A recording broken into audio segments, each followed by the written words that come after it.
आज मो वीडियो रे आपण माने एमिति गोटे रेसिपी पाउछंती जोटा कि आपण माने केबे भी बनै नथिबे।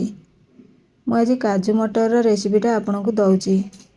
सतरे आ स्वाद आपण माने थरे बनेले जानि परिबे। थरे बनेकी खांतु आ स्वाद किपरि जानतु।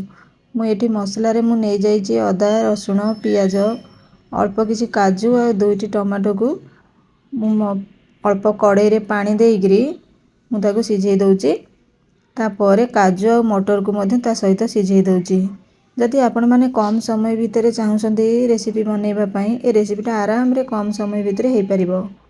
एमती ही मु जेमती करूची मो प्रोसेस रे आपण माने निहाती थरे बनातु और टेस्ट आपण माने सतरे बनेकी खाइले जानि परिबे मु सत कहूची बोली। मोर सिझी गलानी मसला मु बाहर कर दउची ताको ठंडा हेबा पई छाडी दउची।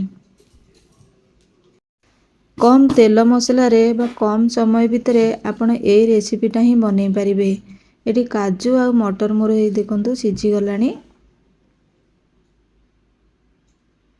मसला सहित जो काजू मटर को मु सिझेई देथिले अल्प सिझी जाईची। अल्प टिके मु कड़ाई रे तेल देई पियाज मु गोटे पियाज को मु काटिकिरी ताको भाजी दउची। तापर मु ए ग्रेवीटा को देबी। बिना तेल रे मध्ये हमरा आराम रे तरकारी बनि परिबो। जो माने जे तेल खाइबा को चाहु नथिबे कम तेल मसला खाइबा को पसंद करथिबे ताले ए रेसिपीटा ही परफेक्ट। आपण माने चाहे हेल्दी पे इतरे पाई परिबे बिना तेल कम मसला आराम रे बनेगी आपण माने खांतु। मु एठी आधा चमची हळदी गुंड लंका गुंड आधा चमची धनिया गुंड और आधा चमची गरम मसला दे दउची। ए तरकारी रे बेसी मसला देले भल लागेनी। कम मसला रे मध्ये ये तरकारी बहुत टेस्टी लागिबो। बेसी भी मसला आदौ भी पकेइबेनी नले खराब हे जिवो तरकारी। स्वाद अनुसार लूण पकेइगी भल से कसेइगी आकु तेल छाड़ीबा पर्यंत मसला रो मु कसेइ चलीबी। आपन को जदि मो रेसिपी पसंद आस्ताए ताले मो चैनल को सब्सक्राइब करिवे।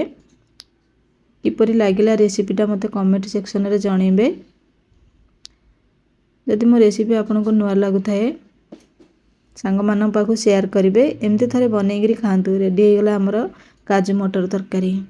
रुटी सहित परोटा सहित भल लागिबो खाइबा पई। लास्ट रे ढेर सारा धनिया पत्र पकेइकी आमे ताकू सर्व करिबा। निहाती थरे बनेगिरी खांतु और स्वाद किपरि मते कमेंट रे जणैबे। रहउची नमस्कार।